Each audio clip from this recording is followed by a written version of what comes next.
in a plane crash. Skarsgård won an Oscar last year for his controversial film, The Gospel According to Actual, Luke's more Gnostic twin brother. While many of us have been declared the voice of their generation over the years, Skarsgård was in a league of his own. Born in 1956, he had many Gen X and even millennial fans who felt he was really one of them deep down inside. My dad says he's suing the school. What? Because Dad says Professor Van Helsing is grooming us with the books he's having us read. Van Helsing is a very wise man. Educated, yeah. Smart, nah. He's an overhead dumbass. Oh, shut up. Oh, Miss Goody Two-Shoes, teacher's pet has an attitude today. What a shot. Don't mess with me today. I just saw online that Eric Skarsgård died. Holy shit, you're a fan of his? You know, I heard he was a pedophile. Oh, will you stop? Hey, it's just what I heard, that's all. From where? I don't know, some radio show my dad listens to. Would you get off my back? Well, maybe you shouldn't go around declaring people are pedophiles without something to back those claims up. You know how many celebs are being accused of pedophilia right now by fucking fascist, white supremacists, and QAnon supporters, right? I don't give a shit. This QAnon stuff sounds like medieval stories about Jews and other misfits in society. My father tells me that Jews have always ruled the world.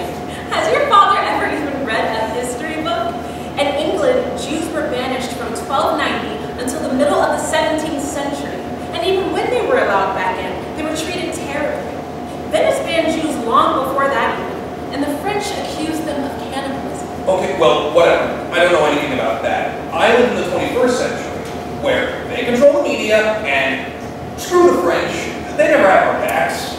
Just thought of something. The medieval French believed that Jews were cannibals, and modern-day QAnon supporters believe the exact same thing. Shut up. So, your daddy's French then?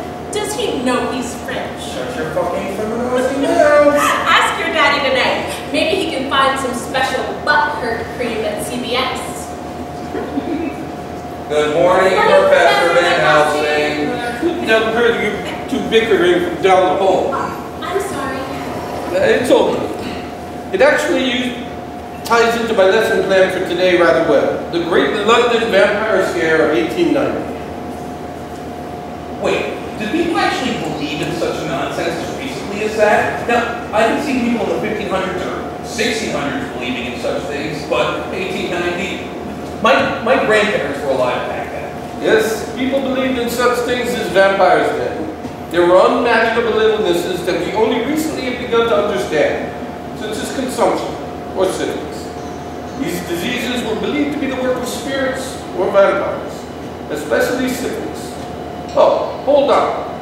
Our story starts in September of 1888 with a Dr. Seward and his patient, a farmer by the name of Arthur Morton. And how's Arthur Jr.? Well, Doctor, we took your advice when we began showing the same symptoms my wife did before her passing. Good, good. And where is he now? Swiss Alps. Splendid! The cold air will be very good for him. His nurse tells me, though, he insists on wearing a shirt outdoors because it's freezing. But freezing is what is going to cure him of his ailment. Are you sure? When your wife was stricken with this illness and died from it, what time of year was it? Sometime. I rest my case. And after examining you, I can see you are in fine health yourself. Doctor. Good day? There's still one thing I need to discuss with you. I had the weirdest dream last night. Oh, yes. Dream interpretation. A lot of people are into that these days. Yes, I understand you might not be seeing as you are a man of science. I always assumed such rot was meant for the weaker sex, really. I understand that, but I've found that many old wives' tales and superstitions exist for a reason. They are based on shared experiences. Even if they cannot be explained, as many of them truly cannot be, there is a certain reality to them. I don't know. Do you mind if I call my maid? By all means. Yes, sir. Mr. Holmes and I were discussing old wives' tales and superstitions. Do you have any? Of course not, sir. Come now. I'm not judging. You can be perfectly candid and honest here. My mom was from Ireland, and a midwife. Midwives throughout the centuries have been accused of witchcraft because of some of the superstitions they have held. But you yourself, what is one of your superstitions that you have found to be held amongst just about everyone in your social class? Well, doctor, I dread when you have patients when there's a full moon. Yes, I do too. People do seem to go insane around then. Well, I think that's preposterous. No offense, sir. No offense, ma'am. I'm not taken. It's just that I found with many crops, planting when there is a full moon is advantageous to said crops. Ah, yes! Perfect! What? What is it? You, as a farmer, obviously holding on to some old wives' tales yourself. Hardly. It's just salt of the earth smarts.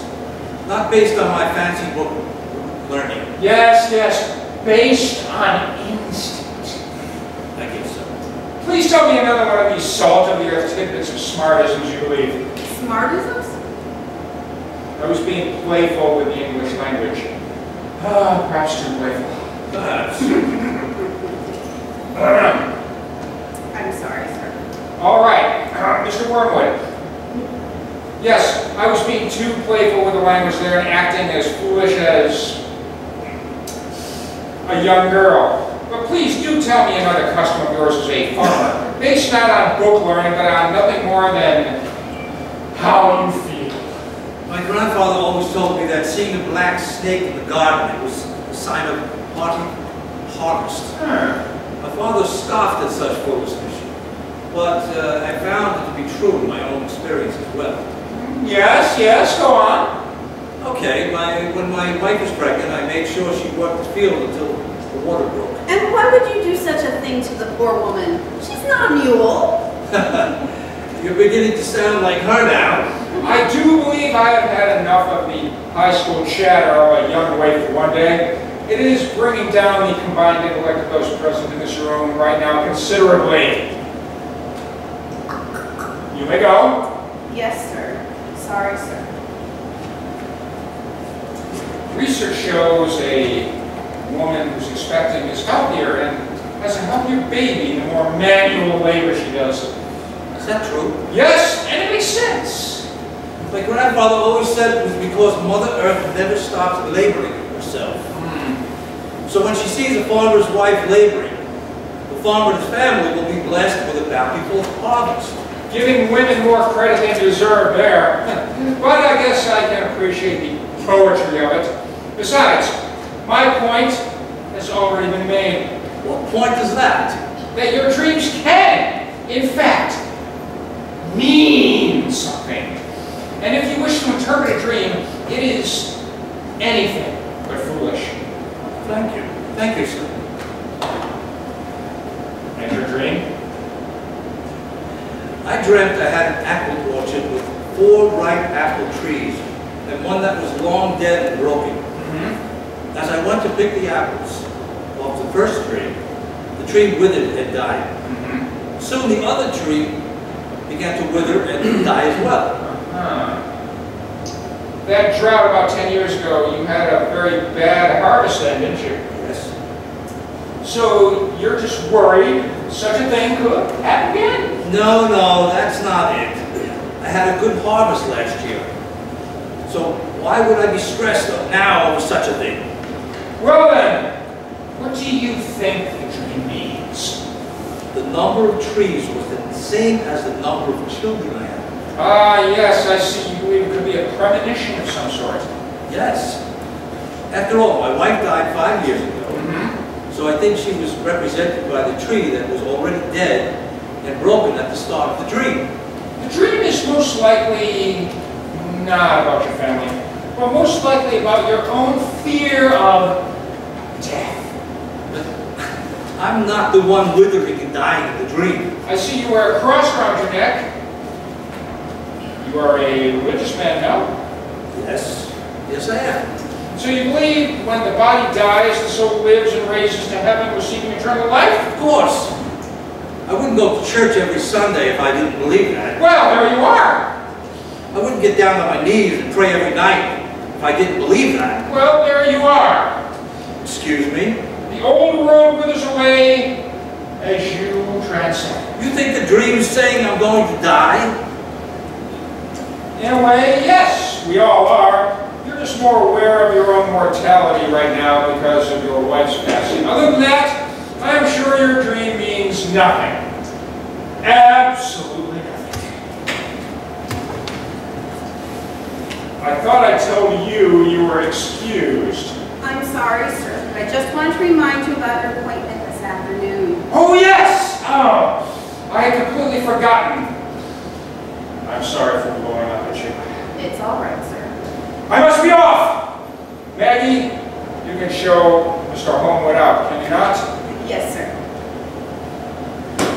I am sorry to interject, but I was listening a bit at the door. You what? Forgive me, sir, but I was curious about the dream. Oh, that. Well, I'm sure you heard Dr. Seward say it really meant nothing. Yes, it could be bad, but just to be safe. Just hang this over your front door. Wolf's Bane? Please, sir. It keeps the evil spirits away. My grandmother and my mother both always carried it with them. Thank you. I should be cross with you, but you're sweet. Please promise you'll hang it over your door. Please promise. Yes, sweet child, I will.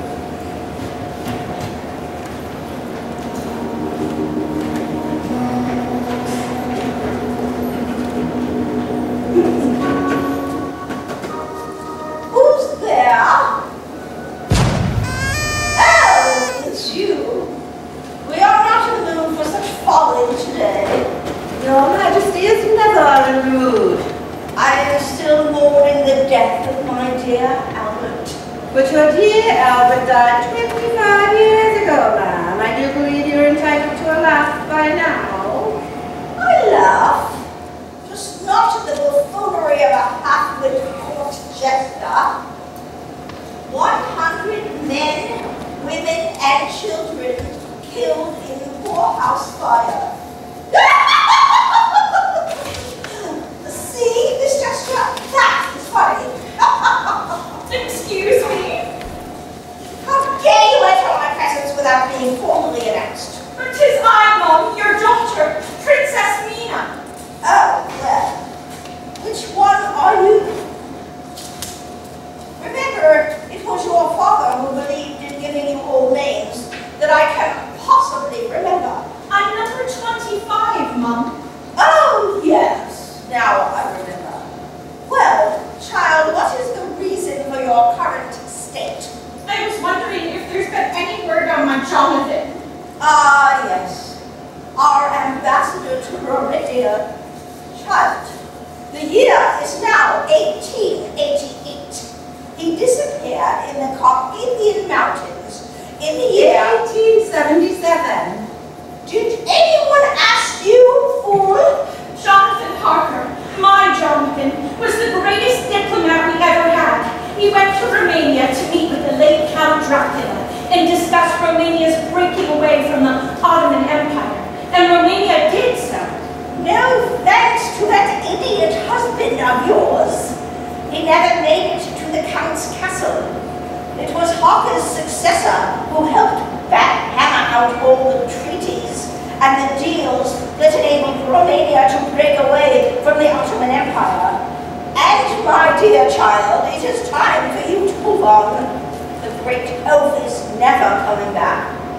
And you are at an age where you either remarry within the coming year or face your future as a social outcast who is obliged to drink yourself to death. Good day.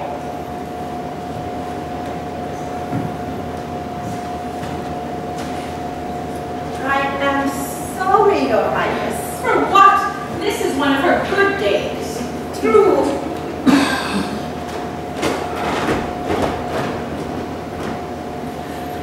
Inspector George Frederick Lestrade, ma'am. Inspector Lestrade, please tell me you come with news of my John. I realize that Scotland Yard is working tirelessly trying to find the Ripper. Don't tell me he struck again. Yeah, yes. The body of a Catherine Eddowes was found early this morning in Meter Square. The Ripper's getting more vicious. Well, never mind now. How so? How so what? How so is he growing more vicious? 1,000 pardons. Milady, I forgot with whom I was speaking. Your title and gender. Bloody buggery bollocks. Ma'am? I wish to know. Well, the Ripper removed her left kidney this time. Any leads on who it might be? I am not at liberty to say.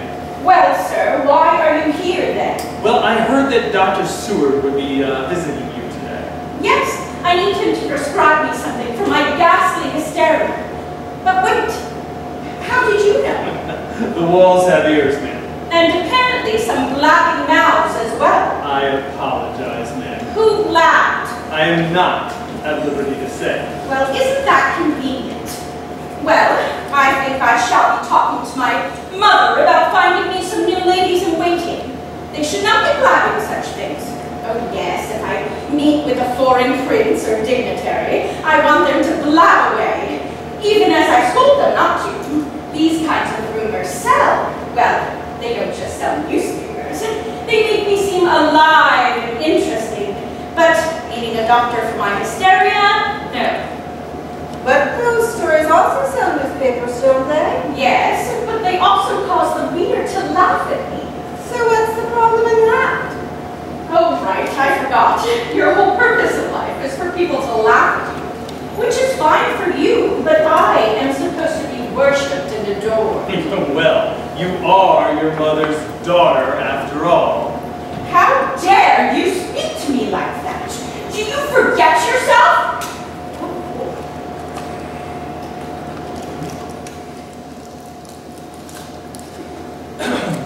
I am sorry.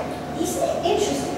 In the lower classes, men are allowed to strike their wives in such a way. You have my word. I would never strike a woman. Oh, I am sure you wouldn't. But you interrupted while I was trying to make a point.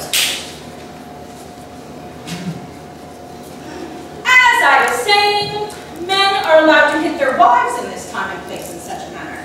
But if a man was to strike you, Lestrade, He would wind up in the stocks. as well he should. And if a woman of lower class and breeding than I was to slap you in such a way. She would wind up in the stocks as well, ma'am. Yes, as well she should. Dr. Seward, ma'am. I know Your Highness has a most pressing issue to discuss with her royal physician, but I was just wondering if you might have a moment, if I might have a moment alone with the good doctor. Normally, I would deny such a request. But since you've been such a good sport this morning, and I adore those rosy cheeks of yours, well, that one rosy cheek of yours, I shall be more than happy to oblige. Oh, thank you, ma'am. Thank you. Doctor, I shall be in my bedroom awaiting your visit. Don't be too long. Dr. Seward, I have not seen you since that expedition in Africa. Oh, yes.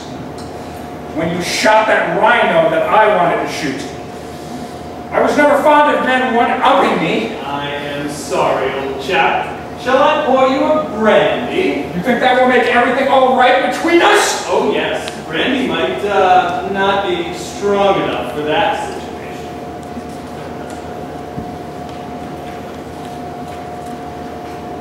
Don't you have someplace to be? Oh, right. Sorry. Out you go, then.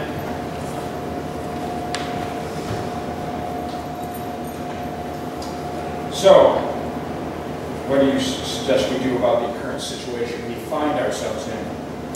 Wrestle. Oh, that sounds quite good. All right.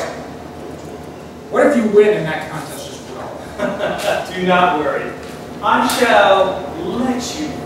A lady like you. I wish to be no man's lady. And I wish not to be one of the gang! Yeah. Brandy then? Yes, that seems suitable restitution. All right. There's no delicate way to put this, but how much longer do you think you can go on without being caught? Beg your pardon? I know. Know what? I do not wish to say it out loud, but I have known for quite some time. I wish not to cause the royal family any embarrassment, so I have been sending my men on a couple of false leads, but they are amateurs. Eventually, they will figure out what I figured out. I must say, sir, whatever you are inferring... Walls have ears in the palace. It is not just in my best interest not to be blunt, but it is also in yours, Jack. Jack! I see. I am impressed that you figured me out. And you do not fear for your life? I admit to being hesitant at first, to confront you, but I do believe we can be friends. Blackmail? Why do people like you think you can blackmail the likes of me? I'm not interested in money. Oh, so I'm to believe you just want to be actual friends, though? No, not really, I guess. There are detectives I work with, though, who actually might want to be your friends. A lot of them believe the Ripper is actually cleaning up the streets and don't care how brutal your methods are. I would like to think in a way I am doing God's work. So you believe in a higher power? Absolutely! And yet you do not fear Judgment Day when you have played judge, jury, and executioner in a most barbaric way. God knows what is in my heart. All right. I'm just giving you warning that you run the risk of being caught. You left more of a path than usual the last 2 times. Did I? Yeah. I understand you being in a rush, doing things so out in the open. Maybe next time. It should be your last time doing it. Oh, and do it indoors, where there's less risk of being caught. Setting me up or something? No. But if you do it while indoors, you can totally, I don't know, get out whatever it is in your system that has compelled you to do these vicious attacks. Won't have to be in a rush, you can just relax and take your time. Why are you giving me advice? Doctor, I'm getting cold waiting for you. 1,000 pardons, milady. It is my oath. I will be right in. Good. Look straight. Look in your eyes. Mind if I check something? What?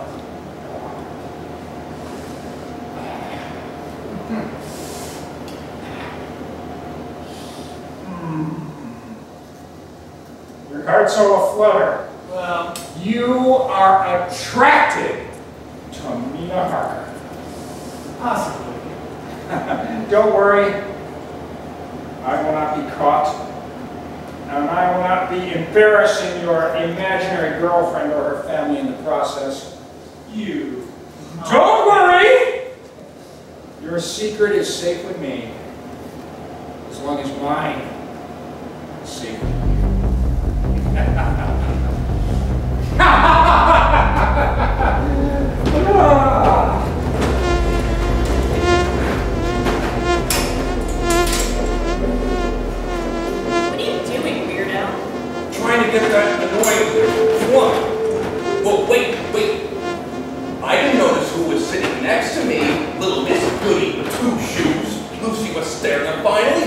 And what did you do?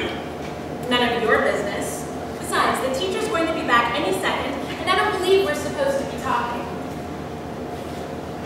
Oh, Miss Goody Two-Shoes, I don't think we're supposed to be on our phones during detention either. Ooh, I'm telling. Are not. R2. Are not. R2. Look, little fuckboy, I'm trying to study now.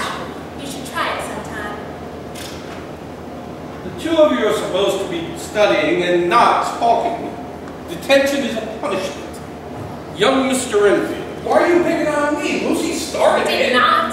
I do not care who started it and who did not. Come, Mr. Redfield, I am calling your father. No, not that. No, anything but that. Cry, baby.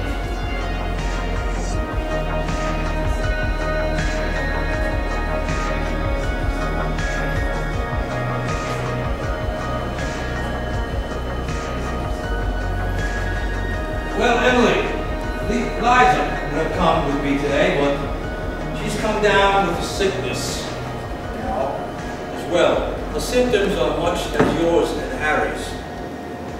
Dr. Seward is at a loss. He has no idea what it can be. Again, much like when you were dying. I've never missed you more than I do now. I don't know how I can cope if Eliza and Harry now die as well. Arthur then broke down, falling to his knees, sobbing, when suddenly the royal jester popped up from behind one of the two tombstones, startling them all. Tell me if you've heard this one. A priest and a rabbi walk into a bar and say, ouch! What kind of apparition are you? I am no apparition. I am made of flesh and blood. Oh, good. I'm relieved. Then this will hurt you more than it does me. Everyone's a prick.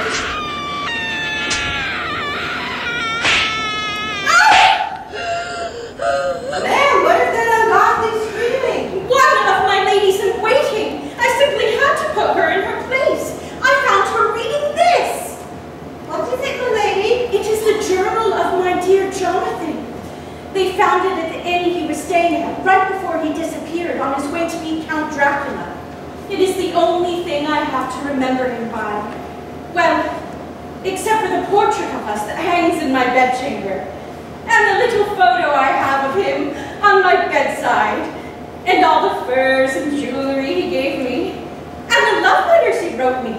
But he didn't write many of those, only 165. 165 love letters.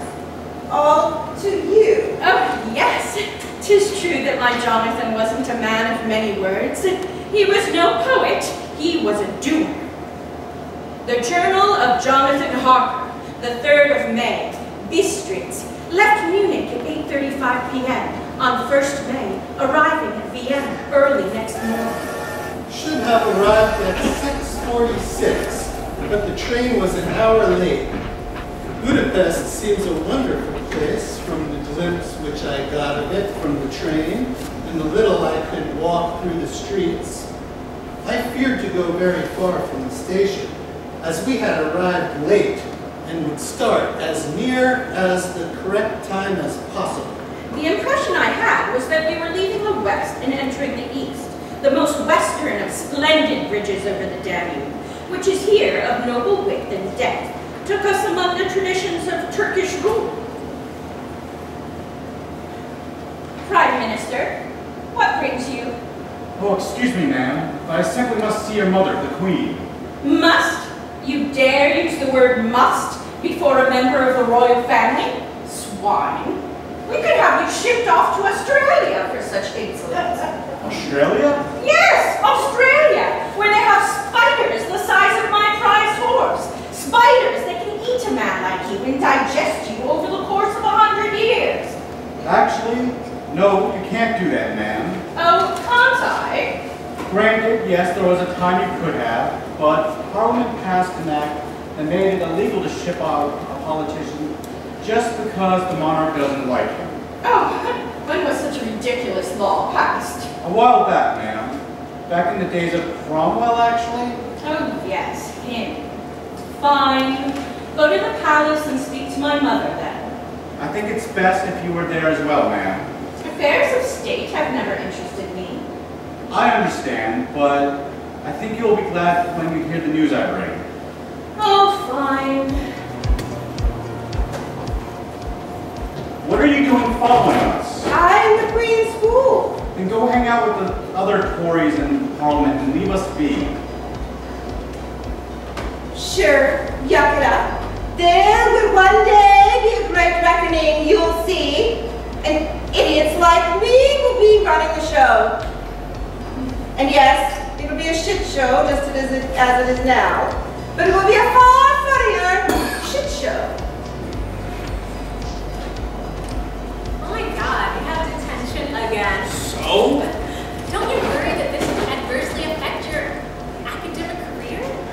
You're in detention too, you know. That's not my fault that Mr. Stoker targets me in his class just because I'm a girl. He does not target you. Does too. Does not. Look, I really don't want to do this right now. Me neither. I was walking by the gym today while you were playing basketball. So, you fucking stalking me now, you psycho bitch. What? You little... No. No, I am not doing this. Doing what? Nothing. Nothing. Forget I said anything. Well, you're a much livelier audience than Her Majesty the Queen, though I think you look a little stoned.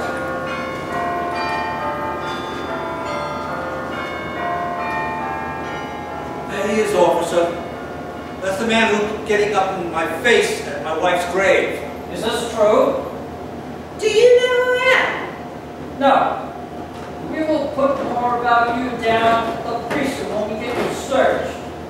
Unhand me, you ruffian! I am the personal court jester of Her Majesty, Queen Victoria! Serious. Name dropping? What is all this commotion here? Need I remind you that you are all standing on sacred ground? This loony claims to be the court jester of Her Majesty Queen Victoria. Ah, yes. I do recognize this scoundrel. Indeed, she is. I'm humbly sorry, sir. I do beg your pardon. You are free to go on your merry way.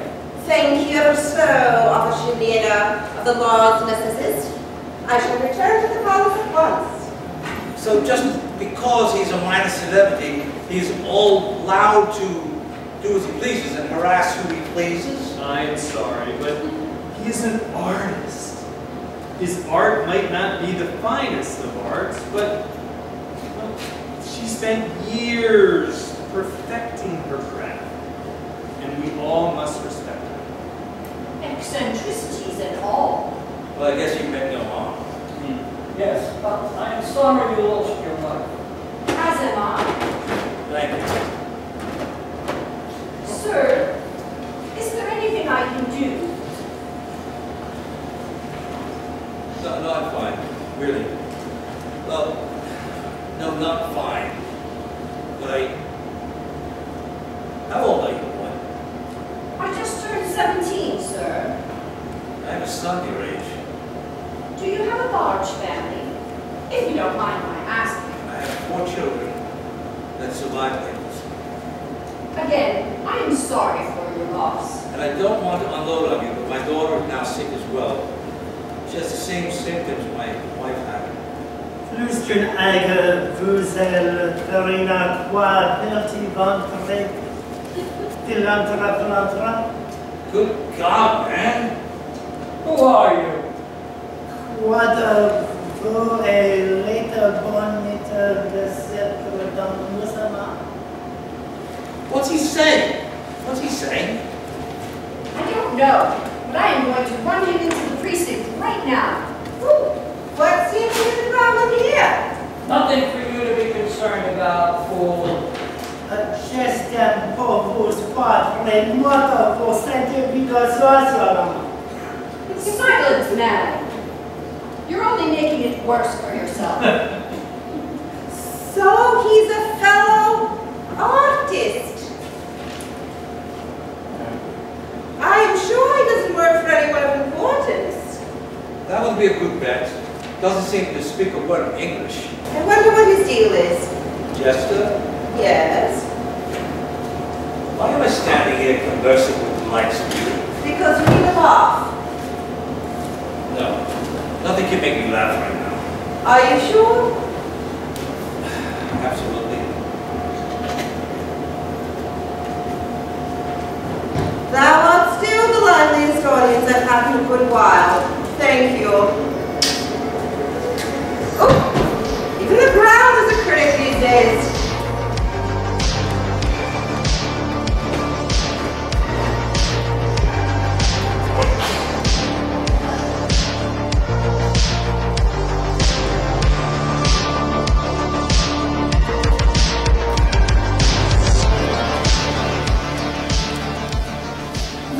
Minister, Your Majesty. Yes, our new Moody is that pain in the ass Labour Party person who's always going on about the poor and destitute. Yes, ma'am. Well, Prime Minister, it's lovely to see you. Unless, of course, you are here once again to talk about the unwashed, as if we aren't good enough to them already. Don't worry, ma'am. I shall not mention the poor and destitute this visit. Although Christmas is just around the corner, at a time when want is keenly felt and abundance rejoices. As I stated before, young man, we are good enough to them already. Through taxation, we have given them prisons, workhouses, and the treadmill. And on Christmas Eve, my servants give them leftover bones and mutton outside the palace to feed them. What more could we possibly do? Of course, ma'am. Ma'am, I'm sorry, Your Majesty. I was completely out of line. Shan't happen again. Very good. And who is that wench you brought with you today? Is she your wife or something? I care not to discuss affairs of state with her gawking at me. 'Tis I, Mum, number 25. Oh, child, how you light up the room today. Thank you, thank you. Oh, there's that needy, groveling side of yours again. We do not like. What are you doing prancing about with Mr. Social Justice Warrior today, boy, anyway? The news I felt was in the Princess Mina's interest as well as the country's, Your Majesty. Oh. Number 25, will you go fetch your sister, or cousin, or whoever the hell Princess Mina is? I am the Princess Mina. Oh, well, then your presence here does make some sense then. All right, Prime Minister, carry on. I had rather hoped that Quincy P. Morris would be here with us when we began. He is sort of part of this as well. Quincy P. Morris, the current ambassador to Transylvania? Yes, that Quincy P. Morris, ma'am. Transylvania? Does this have anything to do with my dear Jonathan? Child, your devotion to your most likely dead husband is touching, but you are overdoing it. He wired me this morning, and I had expected him to be here before us. Quincy P. Morris, Your Majesty. Oh, Mr. Morris, it is lovely to see you again. These two have been bringing down the mood of the room today. She's going on and on about her dead husband, and he's going on and on about the, poor. I assure you, Your Majesty, I bring you nothing but best of tidings today. Oh, you went to a room before me and that was the first thing you said. Yes. Am I missing something? Oh my gosh! Yes, I'm so sorry, I forgot my manners. Your Majesty, I'm so deeply saddened by your sudden loss 40 years ago. I'm sure no one will forget Albert. Thank you. That means a lot to me. And my Jonathan? Any word on my Jonathan? Child, I have heard enough about your Jonathan! But Mom! But nothing! Go to your room! I want to hear the news. Well, you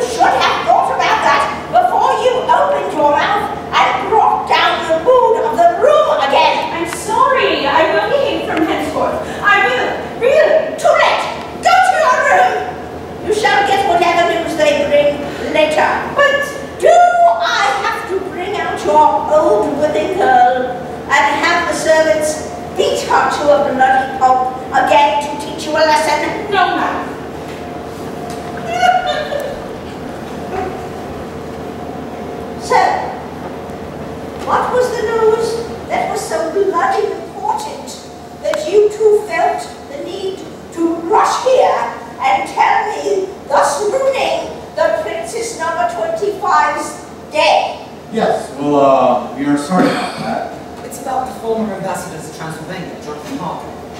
Wait, I've heard that name one too many times today. But we... No! Silence! Your Majesty. Both of you! I should have you both thrown in the dungeon for this. But the news is somewhat important, we think.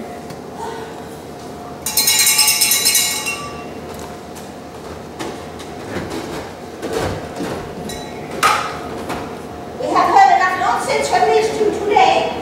Shall I show them out, Your Majesty? No. Because there is a minuscule chance that the news they claim to bring could very well be of some minor importance. But I am in no mood to hear it.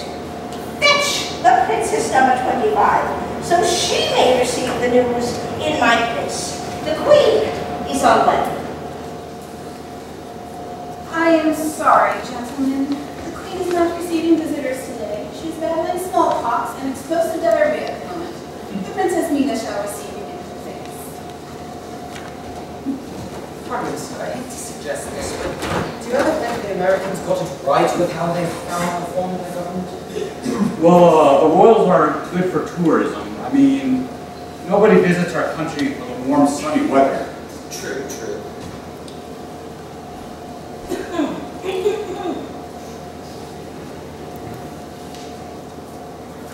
The Princess Mina Elizabeth Venus Charlotte Gwendolyn Mavis. Gentlemen. We bring you news. Yes, well, that is all good and well. But who are you? You spent the whole morning with me. You know who I am. Yes, that may be true if we were commoners, just hanging out and being low class. But you were to bring me news, correct?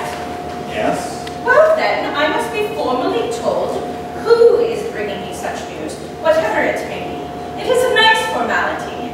We like our formalities. Yes, ma'am. I am your Prime Minister. And I'm Quincy Morris, current ambassador to Transylvania. Do you have news about my Jonathan? Oh heavens, I swear, I'm moving to Australia. I don't care if they have man-eating spiders the size of horses. Quincy, focus. Focus. Your Highness, we have received the news that Lord Jonathan is indeed alive. They have found him alive wandering the Carpathian Mountains a few months ago. He was naked and completely out of his mind. More like a feral animal than like a man, really. I thought the two of you told me you had good news. It does get better. It does. Doesn't it? Yes. Yes, absolutely. A nearby convent took him in, and kind of like a pet, they were able to domesticate him. Fascinating. He was very quickly leash-trained and housebroken. Hot. And then he was able to dress in my clothes. Oh, that is a shame. Eventually he began to regain his memories. So he knows who he is and what his old life was and is ready to come home. Where is Jonathan now? He's still at that convent. He still has some brain fever that will never go away completely. You must understand this. What does that mean? According to the nuns, he's fine overall, just certain situations like thunderstorms or sudden conversations may trigger him. So like shell shock? Yes, although not as severe as shell shock. Specifically given his financial and social standing. What do you mean?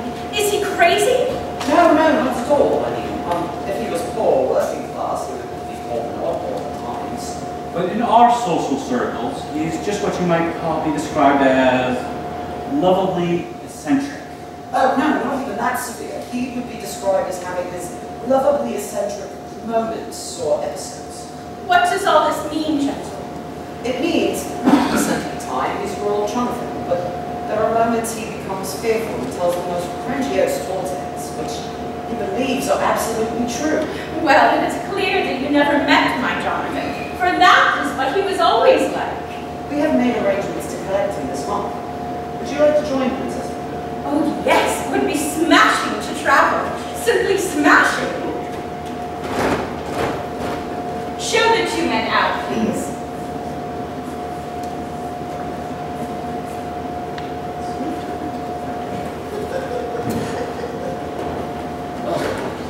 I don't know which is more insufferable, the Queen or her daughter.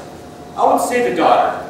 There's a reason the Queen is the way she is. It couldn't have been easy growing up with 6 uncles competing to see who would steal the throne from her when her father died. Not to mention her own mother sided with one of the uncles.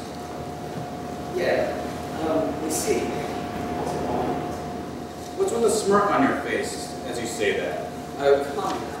It's Are you implying I'm old? No, on the contrary. I'm inferring. Look here, you little whippersnapper. Did I offend Mr. Prime Minister's fancy? Is he going to teach me a lesson? A lesson which is... These games you play with me are quite off-putting. Ooh, I like it. But young Victoria has been controlled by her mother and uncle. She couldn't go from one room to another without their consent. Even her marriage to Albert was not initially by choice. But he actually wound up loving her and helped her find her voice before dying. Sad story, really. That's why I take her abuse. Almost gladly. I would gladly take your abuse. All right, you're starting to get on my nerves. So? I'm afraid I shall have to bend you over my knee and give you a good spanking. Oh, yes, sir. Why are you doing this with your pants on? You need to remove them. Mr. Prime Minister, what is going on here? I'm trying to teach my students an important history lesson. This man is drunk and fell on top of me. Honest. My students will be here any minute. So? They are from a more modern time. They aren't stupid enough to believe he just fell on you like that. How good of a history lesson are they getting if they don't learn a little political science along the way? Obviously, you have never had to deal with a PTA.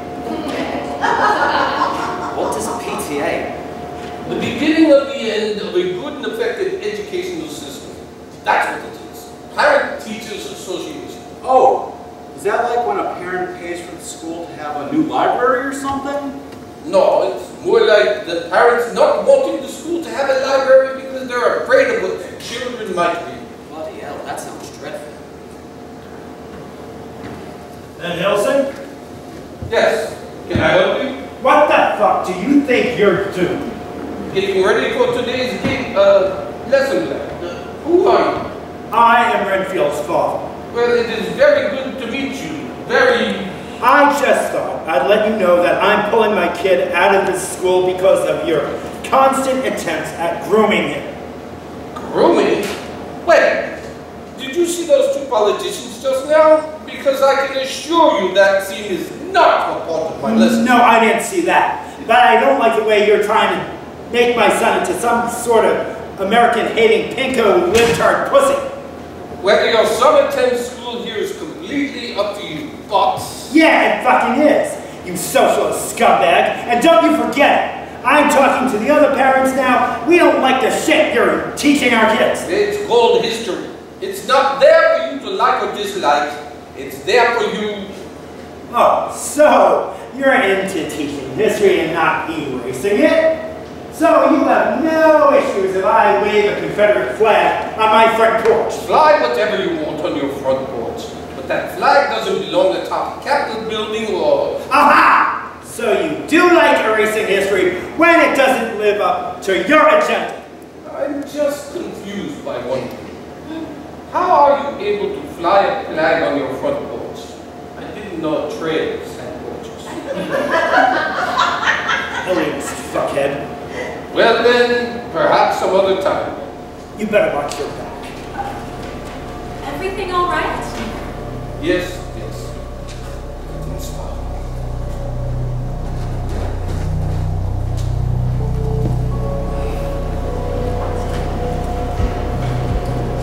It was nice of that old farm to bring our loony sketchbook.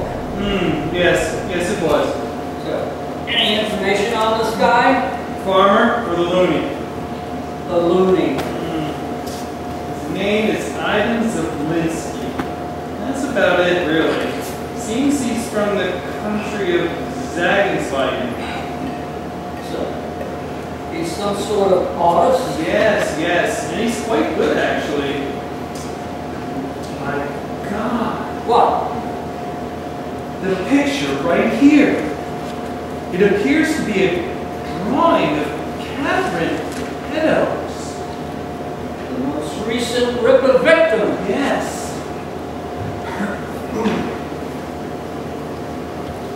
That is a rather rather good likeness. She's wearing the same coat and scarf she was wearing the day her body was found in Whitechapel. I know. Do you suppose he could be the Ripper? No, could be. You said that rather matter-of-factly. No, I didn't. You said it almost as if you knew who the Ripper is. Of course you don't.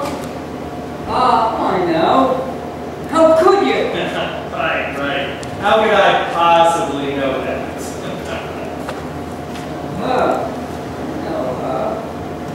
One of the more famous of London's hookers. She has the strongest knees on that district and the most commendable gag reflex. Oh? And how would you know that? I don't. I just heard tales, that is all. Is it now? Yes, it is. What brings you here? Just bringing a sandwich for my favorite constable. Thank you. The Ripper! The Ripper has struck again! Saints preserve us! Where? The victim was found inside her home at 13 Miller's Court off Dorset Street, Spitalfields. Indoors? The Ripper has never committed his acts indoors before. Who found the body? The landlord's assistant. He went down to collect the rent. When there was no answer, he went in. Wouldn't that make him guilty breaking in? Or maybe he's the Ripper. I'm sorry, miss, but this is no place for ladies. That's sweet. You think I'm a lady? Get out. Well, fine. Lestrade, you thought maybe it's time to ask Sherlock Holmes to help on this case? Holmes has enough on his plate. You always say that. Are you just upset Holmes has a better record of solving crimes than you do? No, not at all. I think that's totally it. It isn't. Holmes is busy enough investigating the Thames torso killings. Oh shit. Sorry. Totally forgot about that piece. Yeah. The Ripper has upstaged that one. This was the most brutal of the Ripper's crimes yet. How so? The body was mutilated beyond recognition. The face was pretty much completely hacked away, and her entire abdominal cavity has been emptied out. Good God! That's not all. Her breasts were cut off. Her heart was removed. Also, her intestines were placed both beneath her head and on the bedside table. And where was the heart? The Ripper took it with him. It wasn't at the crime scene. I can't believe how much it's escalating now. What will they do next on the attack like this? Might not be escalating. Could be the end. Maybe this was some kind of grand finale. Whatever it is, we better go investigate. Yeah, of course, of course.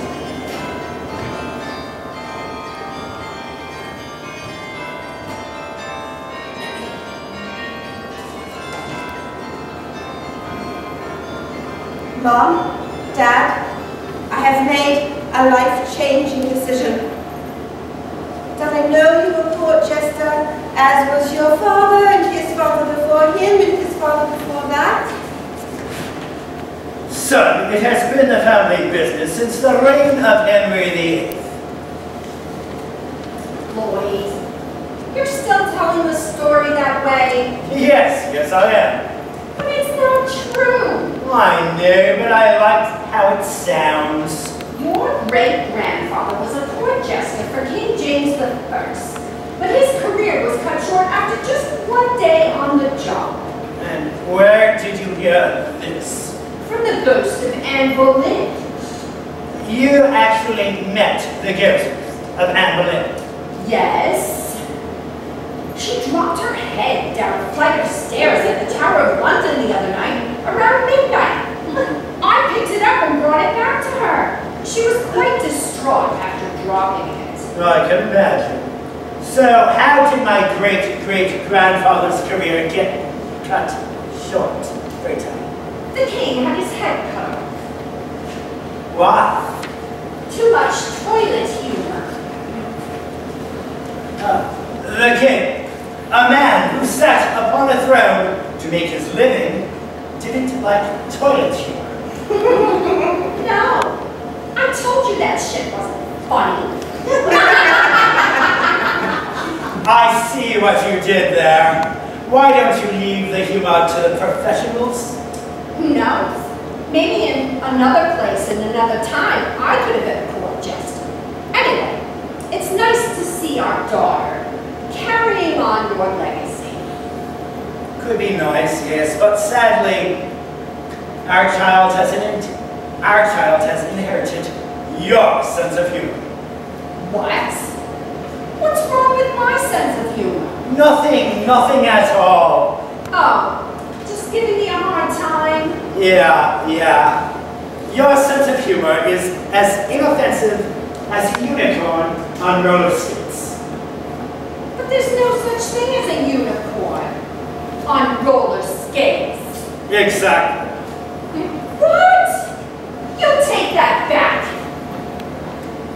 I have decided to leave the palace and embark on a career as a serious actor.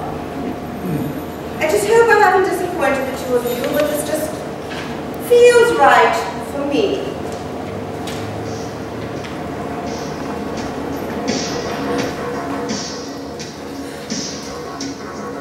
Why is the bus number on time? Oh, Fairfield.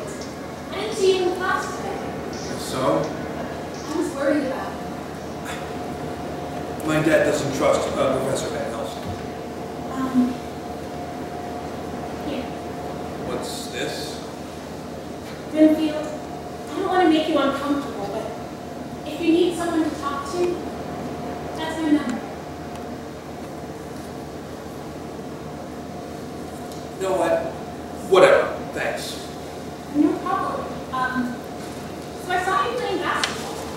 So what? I just didn't realize you were so athletic. What the fuck is that supposed to mean? I mean, what kind of date? No dig. I don't know. I'm sorry. I didn't mean to offend. How much of the game did you see? Not a lot. Did you see when I got the ball from the basket? No. Sorry. Good for you, though. So why did you mention the game? Look, really, I'm sorry. I wasn't minding my own business, and I'm just gonna stay in my lane here. No, it's okay. Well, it was shirts versus skins, and you were on the skins. Oh, Are you alright? yeah. The bruises on your back.